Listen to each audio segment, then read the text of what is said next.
మొట్టమొదటి విషయం, మనకి ఎప్పుడైనా జలుబు చేసినా, ముక్కు బాగా కారుతున్నా, ముక్కు బిగుస్తున్నా, ఫ్లూ లాంటి ఇన్ఫెక్షన్ వచ్చి ఇబ్బంది పడుతూ ఉన్నప్పుడు వెల్లుల్లిపాయ ఒక దివ్య ఔషధంలాగా పనికొస్తుందని చెప్పడం జరిగింది. సుమారుగా 2.5 గ్రాములు వెల్లుల్లిపాయని గనక మనం తీసుకుంటే అది ఫ్లూ తగ్గించడానికి బాగా పనికొస్తున్నదట.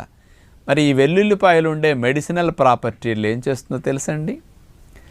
మన శరీరంలో రక్షక దళాల్లో టీ కణాలు, లింఫోసైట్స్లో టీ లింఫోసైట్స్ అంటాం కదా, ఈ T helper cells, T killer cells ఇట్లాంటివి ఉంటాయి. ఈ టీ కిల్లర్ సెల్స్ని బాగా ఈ వెల్లుల్లిపాయలో ఉండే మెడిసిన్ వెళ్ళి స్టిమ్యులేట్ చేస్తుందట. అందుకని ఈ టీ కిల్లర్ సెల్స్ వెళ్ళి ముఖ్యంగా ఈ ఫ్లూ సంబంధించిన కారకమైన క్రిముల మీద దాడి చేసేసి అసలు